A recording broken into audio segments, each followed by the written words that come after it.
Assalamualaikum, salam sejahtera. Berita perdana, maklumat sahih jenama dipercayai untuk malam ini edisi Jumaat 11 September. Saya Fafil Hidayat Ghazali. Dan saya Margaret Gambang. Berikut paparan utama malam ini. 182 kes baharu COVID-19, angka tertinggi sejak PKPP dilaksana, liputi kluster benteng, sungai dan telaga. Penamaan calon PRU Dun Sabah esok, lebih 270 calon dijangka bertanding. Polis minta semua pihak patuhi SOP COVID-19.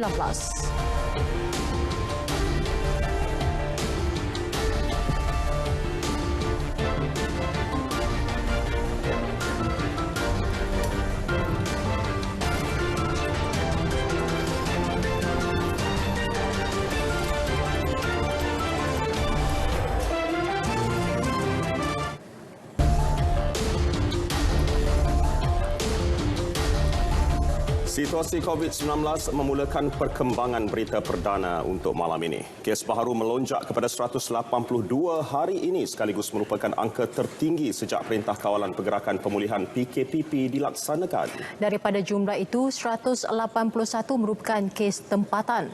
Kes baharu tempatan melibatkan kluster benteng di Sabah iaitu 167 kes serta kluster sungai dan telaga di Kedah 14 kes. Sementara itu, 14 kes pulih telah direkodkan. Manakala 9 kes dirawat di unit rawatan rapi dengan 5 daripadanya memerlukan bantuan alat pernafasan. Tiada kematian dilaporkan.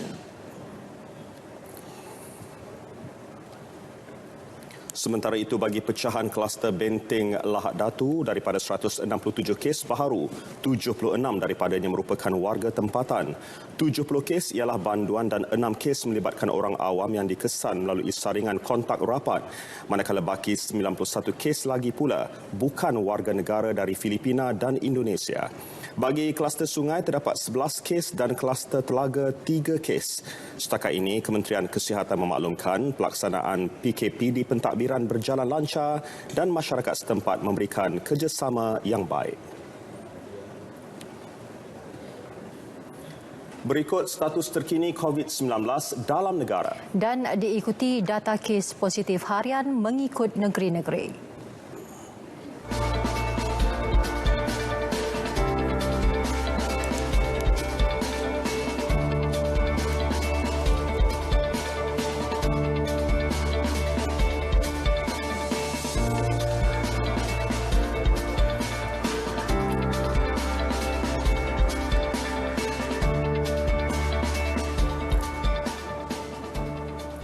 Lagi 312 orang ditahan pada hari ke-93 pelaksanaan Perintah Kawalan Pergerakan Pemulihan PKPP. Dalam satu kenyataan, Menteri Kanan Keselamatan Datuk Seri Ismail Sabri Yaakob menjelaskan kesalahan tertinggi ialah aktiviti melibatkan kehadiran orang ramai yang menyukarkan penjarakan fizikal sebanyak 143 kes. Ia diikuti aktiviti di dalam pub atau kelab malam 70 kes.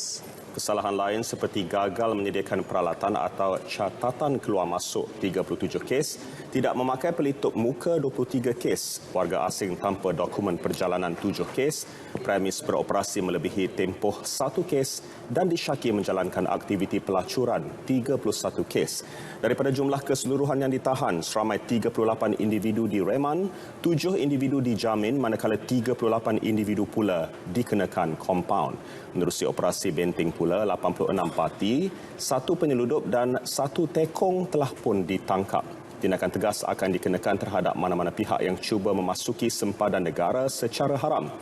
Agensi-agensi penguatkuasa akan terus mengetatkan kawalan di kawasan sempadan terutamanya di lorong-lorong tikus bagi menyekat penularan wabak COVID-19.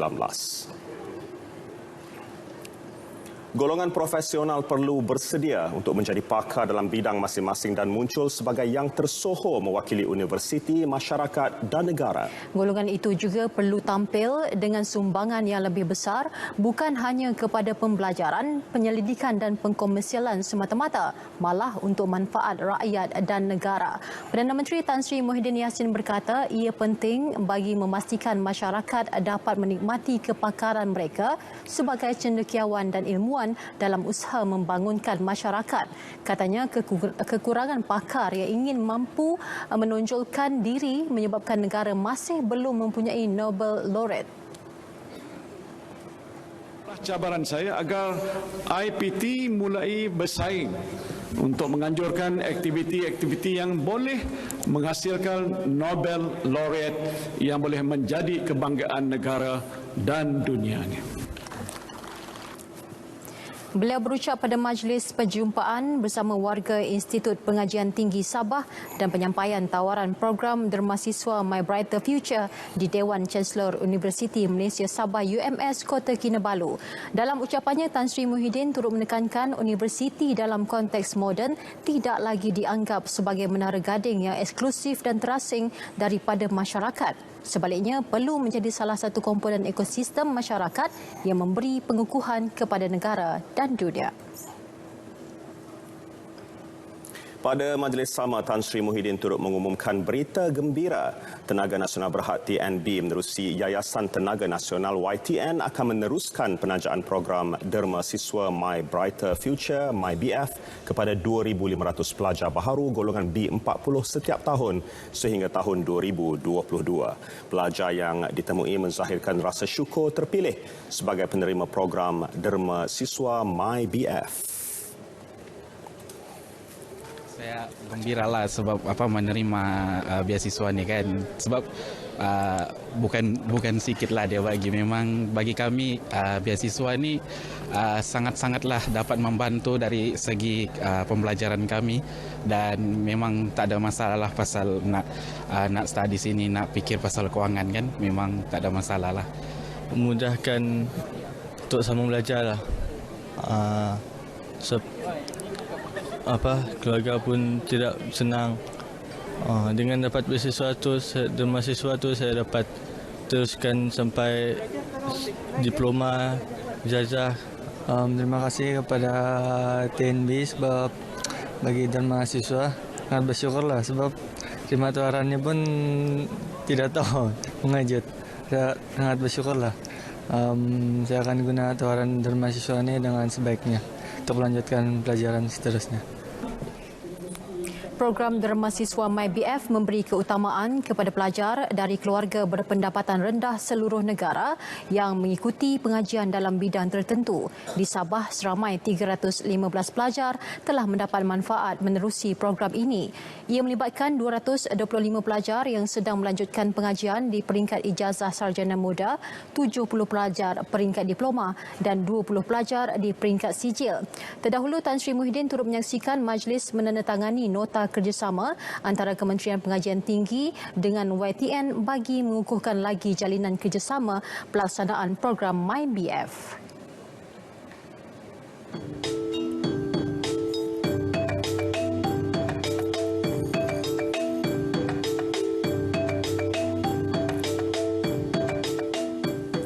Rakyat Sabah memerlukan wakil rakyat yang tetap pendirian dan benar-benar berkhidmat untuk mereka. Pergolakan yang berlaku sekarang sememangnya menyukarkan lagi kemelut politik tambahan pula ketika pandemik COVID-19 yang belum reda.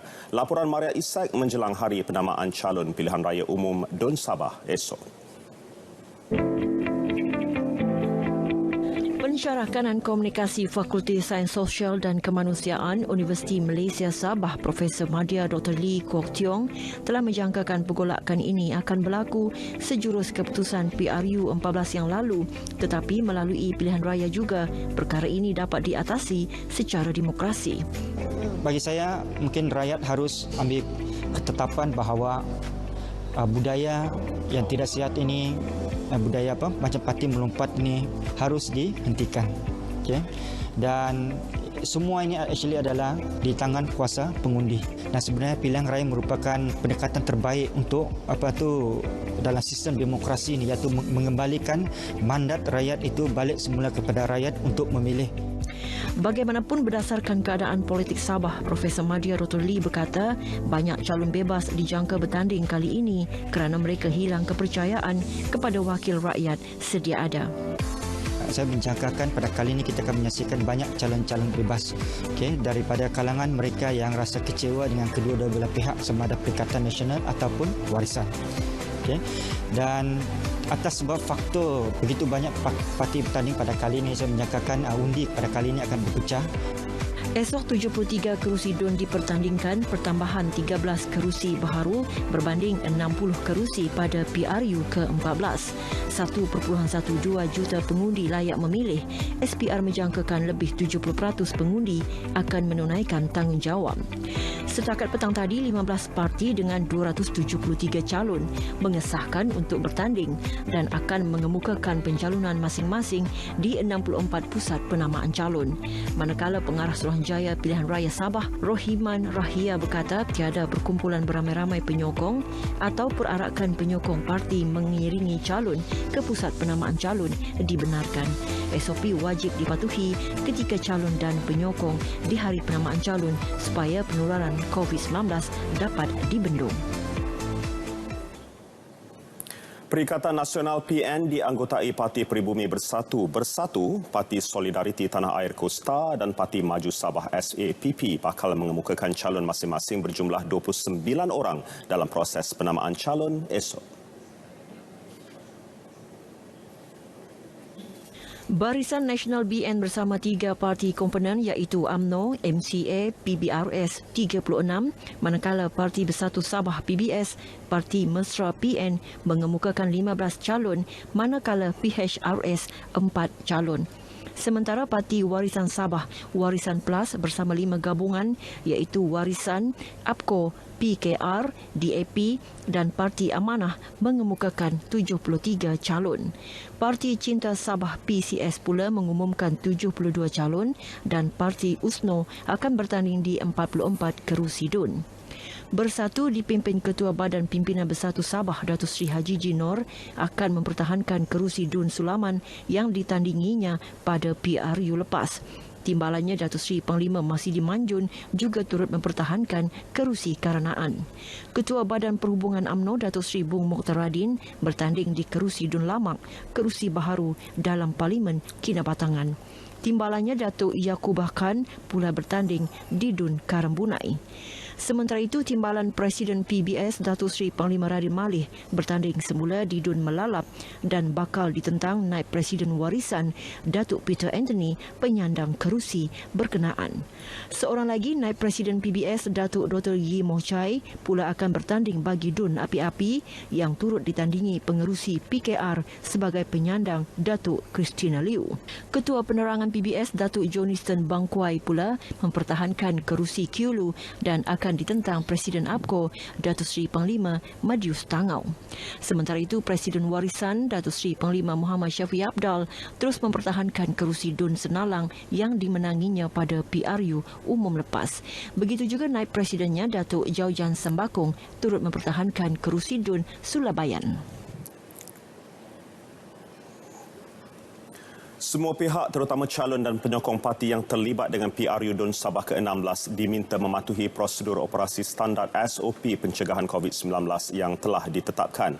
Ini bagi mengelak mereka dikenakan tindakan undang-undang sepanjang proses pilihan raya berkenaan.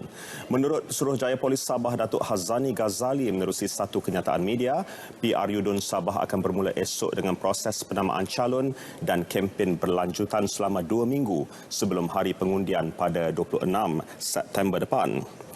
Sehubungan itu, aktiviti berarak dan berkumpul oleh penyokong parti tidak dibenarkan sama sekali di mana-mana lokasi sepanjang hari penamaan calon. Polis Diraja Malaysia PDRM juga mengingatkan kepada semua calon dan ahli parti supaya sentiasa mematuhi arahan semasa, undang-undang dan SOP bagi mengelak dikenakan tindakan. Tambah beliau, hanya 3 orang dibenarkan masuk ke pusat penamaan calon untuk proses penamaan calon yang terdiri daripada calon, pencadang dan penyokong kepada calon berkenaan. Berhubung aktiviti kempen selepas proses penamaan calon tersebut, Datuk Hazani berkata calon hendaklah memohon permit daripada Ketua Polis Daerah dengan jumlah peserta tidak lebih 250 orang. Manakala bagi kempen ziarah rumah ke rumah, hanya 3 orang sahaja dibenarkan terlibat dalam kempen tersebut dengan merekodkan rumah-rumah yang telah pun diziarah bagi tujuan pengesanan.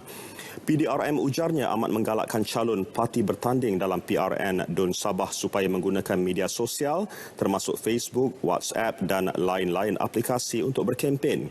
Calon juga dikehendaki mengingatkan penyokong masing-masing supaya tidak melakukan vandalisme atau khianat kepada poster dan bendera pihak lawan. Selain itu, tidak menyalahguna kebebasan bersuara dan penggunaan media, terutamanya media sosial untuk menimbulkan isu-isu sensitif seperti perkauman, agama maupun berita-berita palsu.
Permohonan tangguh PRU Dun Sabah oleh bekas Adun Tamparuli ditolak mahkamah. Paparannya seketika nanti.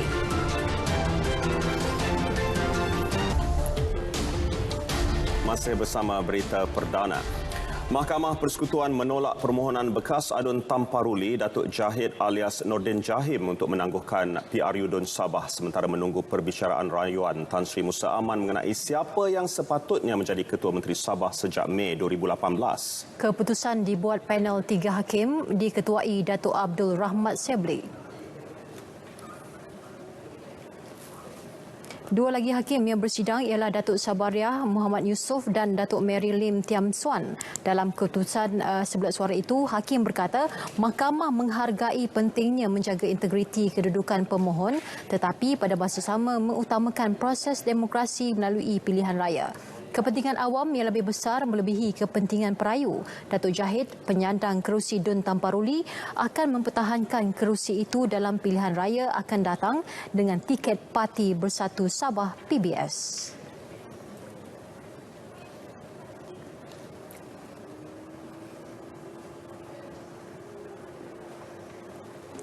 Jangan buat pembelian panik dan terus kekal di rumah sepanjang PKPD pentadbiran di daerah Kota Star. Pada masa sama, Menteri Besar Muhammad Sanusi Mat Noor meminta agar penduduk daerah berkenaan terus mematuhi arahan dan SOP yang ditetapkan. Ke arah itu juga, Pusat Kawalan Operasi Bencana PKOB diwujudkan di Pejabat Daerah Kota Star bagi membantu pihak yang terputus bekalan makanan. Jaminan bekalan makanan yang mencukupi turut diberikan. Di Kubang Pasu, demikian juga kita buat di Aman Jaya. Sama juga kita akan laksanakan perkara yang sama di bawah kendalian beberapa agensi seperti JKM, APM, Rela, dan saya dipahamkan ada banyak pihak juga sedang mengumpulkan sumbangan-sumbangan untuk disampaikan kepada PKOB dalam masa terdekat ini untuk kita bantu rakan-rakan, sahabat-sahabat, adik-beradik kita yang terputus bekalan makanan. Saya yakin tidaklah ramai akan menghadapi situasi ini. Namun kita tetap membuat persediaan bagi sahabat-sahabat yang tidak dapat keluar bekerja, yang bergantung kepada pendapatan harian. InsyaAllah kita akan ada sumbangan bekalan makanan. Penduduk masih boleh mendapatkan bekalan di premis perniagaan yang dibenarkan mengikut SOP yang ditetapkan.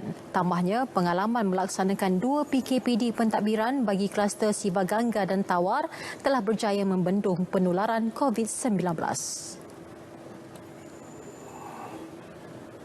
Lapangan terbang Sultan Abdul Halim beroperasi seperti biasa dalam tempoh PKPD pentadbiran di daerah Kota Star, Kedah.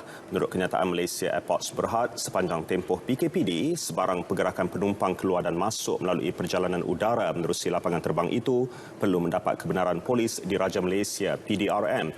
Penumpang yang tinggal dalam kawasan PKPD tidak dibenarkan untuk keluar atau masuk ke daerah Kota Star melalui lapangan terbang berkenaan. Bagaimanapun, penumpang dari negeri atau daerah lain boleh meneruskan perjalanan penerbangan ke destinasi masing-masing menggunakan lapangan terbang Sultan Abdul Halim. Semua penumpang diingatkan untuk mematuhi prosedur operasi standard SOP semasa berada di lapangan terbang seperti mengimbas kod QR MySejahtera, memakai pelitup separuh muka dan menjaga jarak fizikal. Sementara itu, Terminal Feri Kuala Kedah ditutup selepas daerah Kota Star diletakkan dalam PKPD pentadbiran. Ini menjadikan JT Kuala Perlis sebagai satu-satunya laluan air ke Pulau Langkawi. Oleh itu, rakyat Kuala Perlis dinasihat mempromosikan perkhidmatan berkaitan sektor pelancongan sekaligus membantu pendapatan pelancongan Langkawi selain Perlis sendiri. Esko Pelancongan Perlis Asmaiza Ahmad berkata bilangan pelancong dilihat meningkat dan akan bertambah menjelang hari Minggu. Penambahan itu merupakan peluang kepada penduduk setempat khususnya sektor perniagaan, perhotelan dan perkhidmatan untuk menjana pendapatan. Perlis mengambil peluang yang terjadi ini untuk kita grab sesuatu di sini. Maksudnya dalam keadaan ini kita kena ada kreativiti, terutama sekali apabila pelancong yang menunggu feri mereka untuk ke Langkawi, kita buatlah sesuatu. Beliau memaklumkannya selepas melawat JT Kuala Perlis. Pembukaan semula sempadan Johor Singapura hanya diputuskan berdasarkan situasi semasa sepanjang pelaksanaan PKPP sehingga Disember depan. Menteri Kesihatan Datuk Seri Dr. Adham Baba berkata ia menjadi penilaian terbaik sebelum memutuskan pembukaan penuh sempadan kedua-dua negara. Kementerian Kesihatan akan sentiasa meneliti perkembangan terkini kes COVID-19 bagi mencapai kata sepakat dengan Singapura. Untuk kita buka segera yang boleh kerana tekanan daripada masyarakat yang menjurus pada livelihood iaitu ekonomi penting kesihatan penting, ekonomi penting, kita kena balance lah dia. Jadi PKP pemulihan yang berlangsung selama 4 bulan ni lah waktu yang paling penting untuk kita bukan try error kita mesti ikut data-data dan juga peraturan-peraturan yang kita boleh sangkal sekiranya pembukaan tersebut dilaksanakan. Beliau ditemui selepas menghadiri majlis perasmian Lego Mural bagi menghargai petugas Barisan Hadapan di Johor Bahru. Sementara itu, Menteri Besar Johor Datuk Hasni Mohamad berharap pembukaan semula sempadan dapat disegerakan.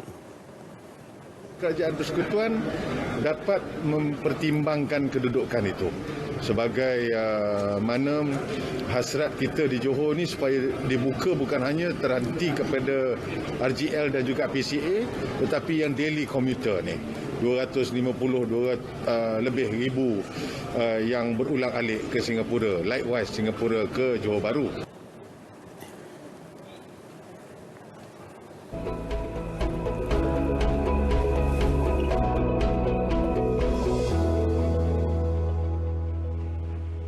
Assalamualaikum dan salam sejahtera.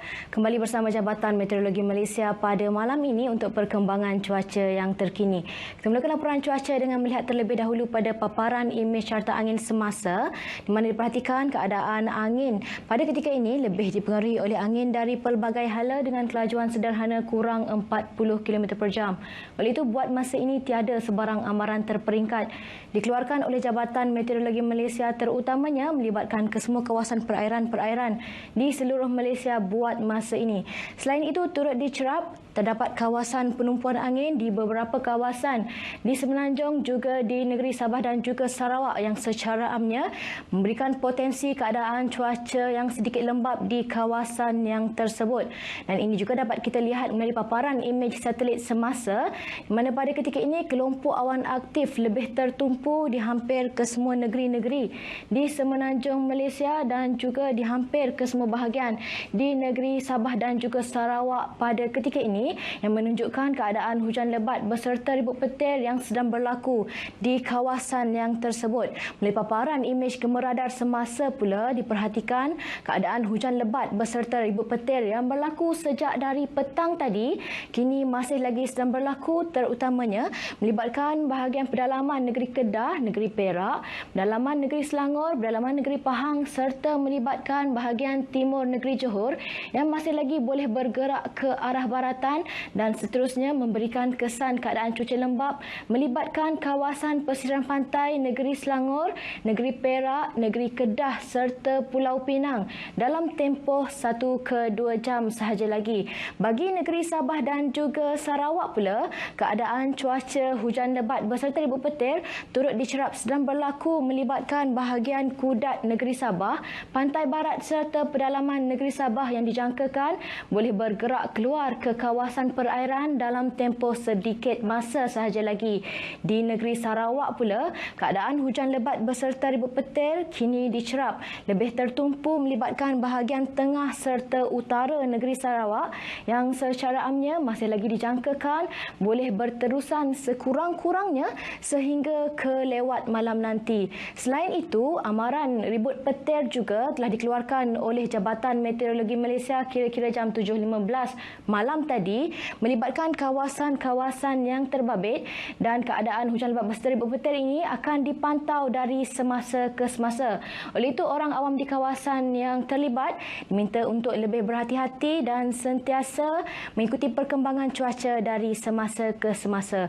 Untuk keadaan cuaca pada hari esok, Jabatan Meteorologi Malaysia masih lagi menjangkakan keadaan hujan lebat beserta ribut petir berpotensi untuk berlaku melibatkan kawasan perairan Selat Melaka Utara dan juga Selat Melaka Selatan yang sekaligus masih lagi boleh memberikan kesan keadaan hujan lebat beserta ribut petir terutamanya melibatkan kawasan pesisir pantai negeri Perak dan juga negeri Selangor pada pagi esok. Baik, ini sahaja ramalan cuaca yang dapat saya kongsikan pada malam ini. Berikut pula merupakan ramalan cuaca bagi bandar-bandar utama di seluruh Malaysia untuk sepanjang hari esok. Sekian dahulu dari Jabatan Meteorologi Malaysia, saya Atikah Marziah. Assalamualaikum dan salam sejahtera.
Kuan Eng didakwa lagi. Laporannya seketika nanti.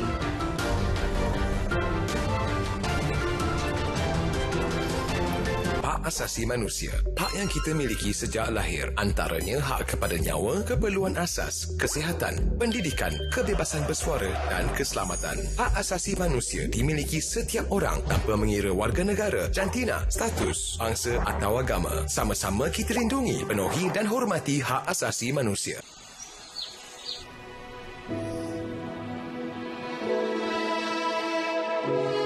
kita terus berdiri hari ini. Kerana kita kekal bersama. Kerana kita jaga kita. Bersama kita bangkit membina kehidupan lebih baik. Untuk rakyat Malaysia, kita akan kembali teguh bersama.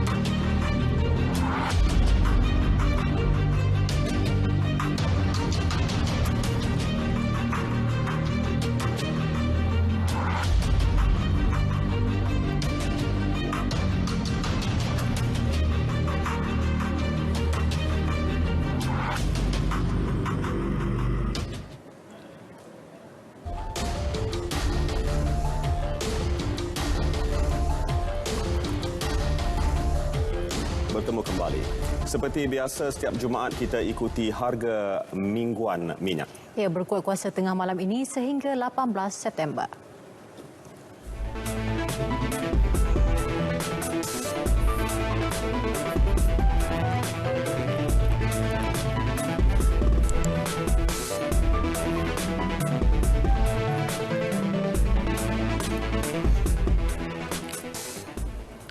Hujan lebat sekitar ibu negara memaksa penduduk dari Kampung Periuk, Kampung Baru dipindahkan apabila kediaman mereka dinaiki air. Dewan Kelab Sultan Sulaiman menjadi lokasi pemindahan sementara penduduk terjejas. Laporan wartawan Fabian William.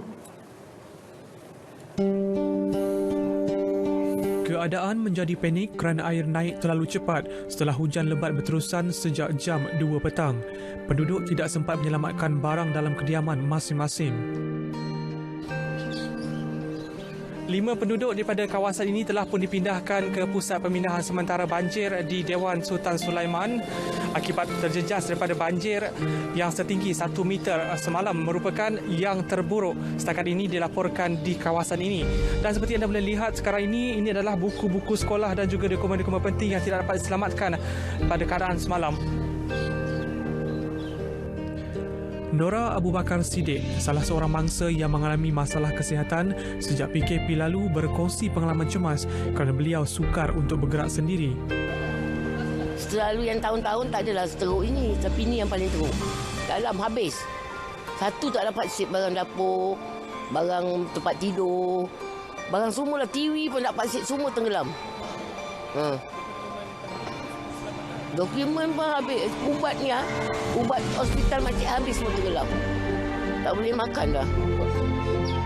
Itu terus tak boleh nak kawal dah air. Dia air terus naik, terus tendang terus tutup pintu macam mana pun, naik-naikkan barang pun tak boleh ke. Lepas tu dalam tu dah tak boleh nak selamatkan apa barang. Kan? Sebab barang tu air dah terlampau cepat naik. Tak boleh selamatkan, habis semua lah barang.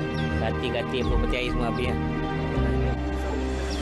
Kalau daripada sini separuh pada pintu kat cermin kan, separuh. Lepas tu kalau daripada luar tu peralih lah. Paling teruk lah ini semua. Habis makan-makan, nak keluar pun ikut tembok lah. Ikut tembok ni kan. Sebab air dah tinggi lah. Cuma keluar awal, lain habis lah. Peti ais apa semua habis lah. Tak ada apa yang dapat selamatkan lah. Lebih 400 orang terdiri daripada 114 keluarga terjejas telah didaftarkan oleh pihak Dewan Bandaraya Kuala Lumpur BBKL. Daripada jumlah itu, 85 orang daripada 17 keluarga ditempatkan di PPS yang dibuka sejak semalam. Fabian William, Berita RTM. Bekas Ketua Menteri Pulau Pinang Lim Guan Eng sekali lagi dihadapkan ke Mahkamah Session Butterworth atas 2 pertuduhan menyebabkan 2 lot tanah milik kerajaan negeri bernilai RM208.8 juta dilupuskan kepada syarikat pemaju berkaitan projek terowong dasar laut. Lim mengaku tidak bersalah selepas kedua-dua pertuduhan dibacakan terhadapnya di hadapan Hakim Ahmad Azhari Abdul Hamid. Mengikut pertuduhan pertama, Lim didakwa menyebabkan pendaftar tanah Pulau Pinang melupuskan harta milik Kerajaan Negeri Pulau Pinang di Seksyen 1 Bandar Tanjung Pinang, Daerah Timur Laut bernilai RM135.086 juta kepada syarikat Ewin Zenith Sdn Bhd. Beliau juga dituduh menyebabkan pendaftar hak milik tanah Pulau Pinang melupuskan satu lagi lot tanah juga di Seksyen 1 Bandar Tanjung Pinang bernilai RM73.668 juta kepada syarikat Zenith Urban Development Sdn Bhd. Lim didakwa melakukan kedua-dua kesalahan itu di Pejabat Tanah dan Galian Negeri Pulau Pinang tingkat 21 Komta pada 17 Februari 2015 dan 22 Mac 2017. Pendakwaan dibuat mengikut Seksyen 403 Kanun Keseksaan yang memperuntukkan hukuman penjara minimum 6 bulan dan maksimum 5 tahun dan sebatan serta denda jika sabit kesalahan. Mahkamah membenarkan permohonan pihak pendakwaan untuk mengguna pakai ikat jamin RM1 juta terhadap Lim seperti yang ditetapkan dalam kesnya sebelum ini.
Pasaran buruh bertambah baik Julai lalu dan kadar pengangguran negara juga mencatatkan penurunan bagi tempoh 2 bulan berturut-turut. Menteri di Jabatan Perdana Menteri Ekonomi, Datuk Seri Mustafa Mohamad memaklumkan sebilangan besar sektor ekonomi juga mencatat peningkatan guna tenaga sejak Jun lalu. Sebahagian besar peningkatan ketara itu dapat dilihat dalam sektor perkhidmatan termasuk penginapan, aktiviti makanan dan minuman, kesenian, pengangkutan serta aktiviti berkaitan teknologi maklumat dan komunikasi seperti e-dagang dan e-hailing. Selain itu, indeks pengeluaran perindustrian IPP yang merangkumi 3 sektor utama iaitu pelombongan, pembuatan dan elektrik mencatat pertumbuhan positif pada kadar 2.1% bulan Julai lalu berbanding tempoh sama tahun lepas. Nilai jualan sektor pembuatan turut mengekalkan pertumbuhan positif pada Julai sebanyak 1.9% kepada 119.3 bilion ringgit daripada 117 bilion ringgit pada Julai tahun lepas. Pemulihan pasaran buruh dan aktiviti ekonomi itu adalah selaras dengan keputusan kerajaan untuk membuka semula ekonomi secara beransur-ansur sejak Mei lalu. Langkah mengekalkan kadar dasar semalaman OPR pada 1.75% oleh Bank Negara Malaysia adalah wajar berdasarkan prestasi ekonomi yang beransur pulih. Menurut pensyarah kanan Sekolah Perniagaan dan Ekonomi Universiti Putra Malaysia, Dr. Fakhruddin Kamarudin, buat masa ini kadar OPR semasa kekal kompetitif dan masih memberi kelebihan kepada golongan peminjam. OPR kita masih kekal pada tahap terendah sebenarnya sepanjang sejak 2004. Ia juga akan memberi tempoh kepada bank-bank komersial untuk menawarkan kadar faedah pinjaman kepada pelanggan mereka dengan kadar yang masih rendah lagi. Dan ini sebenarnya secara tidak langsung dapat memberikan kelebihan kepada mereka yang ingin membuat sebarang pinjaman pada masa ini, termasuklah pinjaman perumahan, kereta dan sebagainya. Menerusi kadar faedah yang lebih rendah, pengguna akan mempunyai lebihan wang tunai untuk dibelanjakan dan secara tidak langsung merancakkan ekonomi. Sementara itu, jelasnya tidak mustahil jika OPR diturunkan pada mesyuarat Jawatankuasa Dasar Monetary MPC November depan, memandangkan negara masih berdepan risiko kes COVID-19.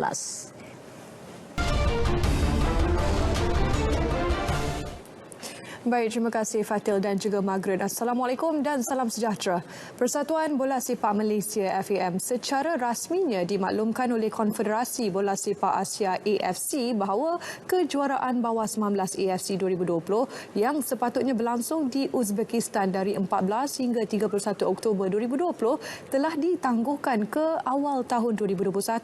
Keputusan tersebut dicapai pada mesyuarat jawatankuasa eksekutif AFC petang semalam yang turut dihadiri Presiden FAM Datuk Hamidin Muhammad Amin selaku salah seorang ahli jawatankuasa eksekutif AFC.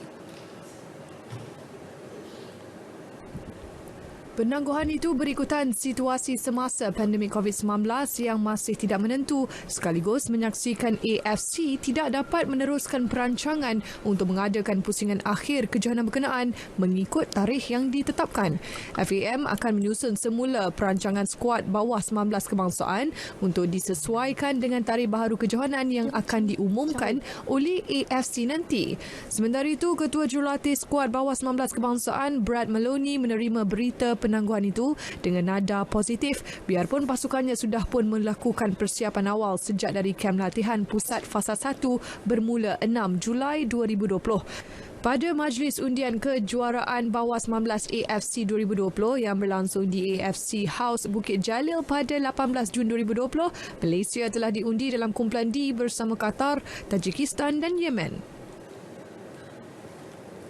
Selepas Taiwan, Australia dan Thailand, kini giliran Korea Selatan pula menarik diri daripada menyertai Piala Thomas dan Uber 2020 yang dijadualkan berlangsung bulan depan di Denmark. Menteri Belia dan Sukan Datuk Seri Rizal Marikan Naina Marikan berkata, setakat ini Malaysia masih lagi dengan pendirian untuk kekal menyertai kejohanan tersebut, namun ia juga bergantung kepada keputusan Indonesia yang difahamkan akan dibuat esok. Saya difahamkan mengikut apa yang disebut, kalau ada 1-2 negara daripada top 4 ke top 5 ni, kalau menarik diri maka mereka terpaksa mengambil keputusan untuk menangguhkan. Tapi pada waktu ini tidak ada lagi dengan negara tersebut. So we just wait another 1 or 2 days. Saya difahamkan Indonesia will be making their stand tomorrow atau day after tomorrow. Indonesia juga dikabarkan masih berkira-kira untuk menarik diri daripada menyertai Piala Thomas dan Uber ekoran kebimbangan mengenai pandemik wabak COVID-19. Malaysia dan Indonesia diundi dalam kumpulan A bersama 2 lagi negara iaitu Belanda dan England. Terbaru, Persatuan Badminton Korea Selatan KBA mengambil keputusan untuk tidak mengambil bahagian juga disebabkan pandemik COVID-19. Pemain muda badminton negara Eng Zi Yong akan dipersiapkan bagi menghadapi Sukan SEA 2021. Itu reaksi Ketua Jurulatih Perseorangan Lelaki Negara Hendrawan ketika ditanya mengenai keputusan tidak menyenaraikan pemain berusia 20 tahun itu dalam skuad ke Piala Thomas. Ujar jurulatih kelahiran Indonesia itu lagi, faktor Zi Yong yang masih muda juga dan kurang berpengalaman menjadi salah satu faktor pemain kelahiran Johor itu tidak terpilih. Jiung belum pernah main di turnamen besar, jadi next year dia akan start dengan SEA Games dulu. Hendrawan ditemui pemberita selepas tamat sesi latihan persediaan ke Piala Thomas di Bukit Kiara.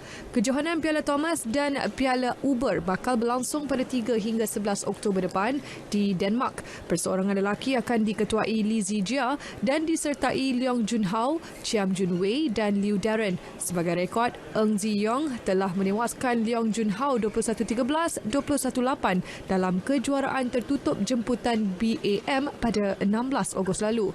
Namun Junhao yang disenaraikan dalam skuad Piala Thomas.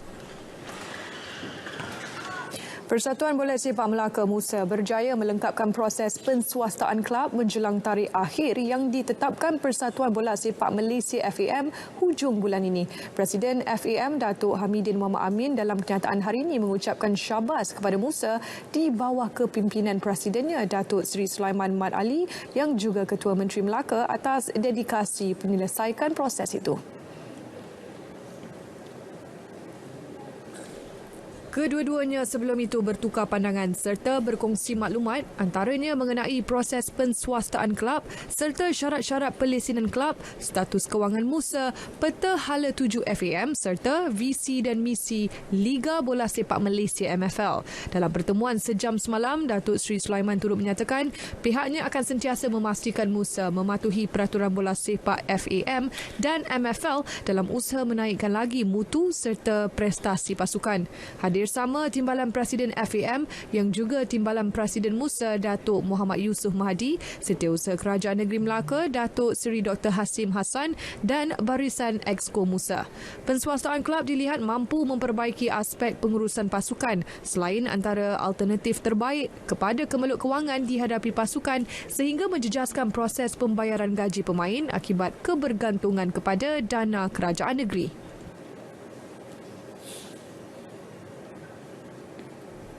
Sementara itu, MFL mengesahkan tiada pindaan jadual berlaku buat masa ini melibatkan perlawanan Liga Super antara pasukan Kedah dan Sabah di Stadium Darul Aman Al-Usta 19 September depan. Ketua Pegawai Eksekutif MFL, Datuk Abdul Ghani Hassan menegaskan pihaknya akan sentiasa memantau perkembangan terkini susulan Perintah Kawalan Pergerakan diperketatkan PKPD pentadbiran dilaksanakan di 28 mukim di daerah Kota Star sehingga 25 September depan.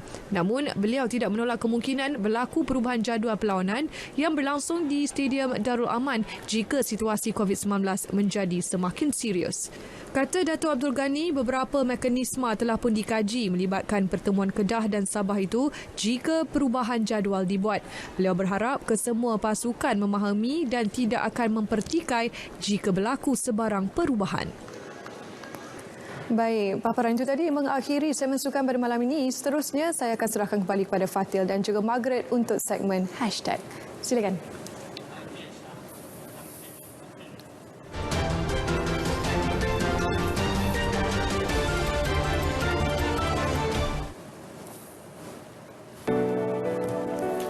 Sebuah drone merakam keadaan bandar Oakland, California yang menjadi oren akibat kebakaran hutan.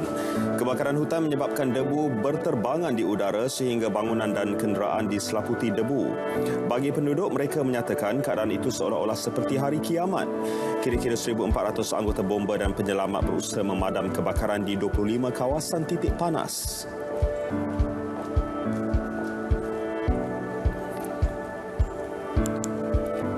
Sepasukan doktor terkejut menemui gumpulan rambut seberat 7 kg di dalam perut seorang remaja perempuan.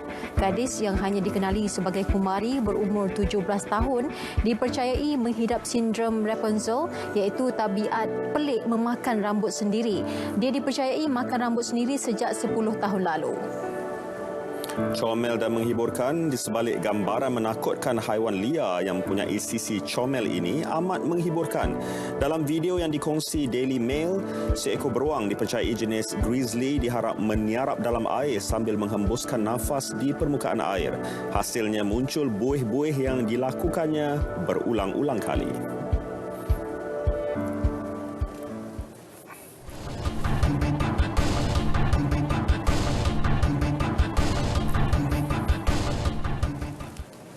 Kerjaya pelakon bukanlah semudah yang disangka. Sebaik sahaja mendapat sesuatu watak, pelakon perlu membuat latihan dan menghayati sedalam-dalamnya.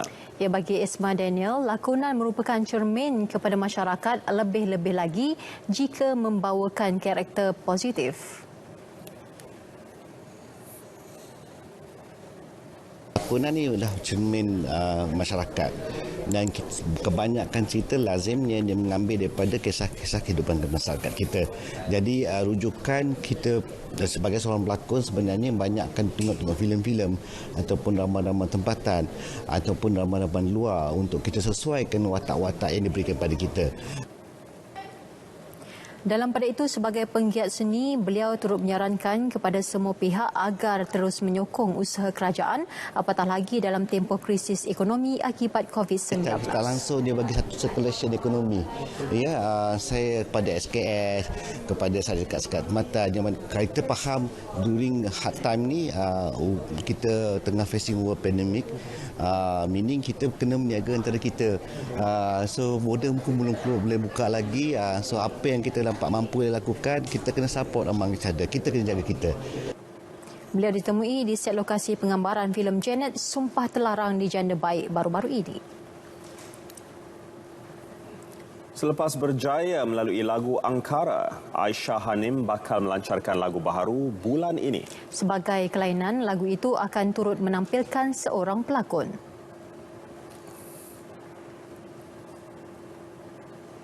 Okey, insya-Allah bulan September ni kami akan menghasilkan sebuah lagi single terbaru, akan menampilkan seorang penampilan istimewa. Penampilan istimewa.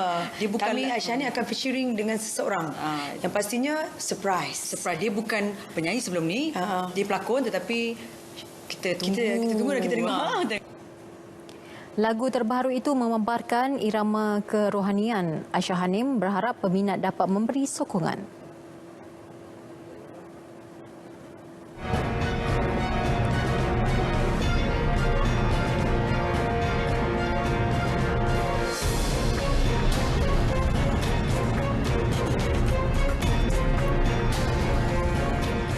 Saksikan Berita Parlimen setiap Isnin hingga Khamis 10.30 malam di saluran berita RTM dan TV1.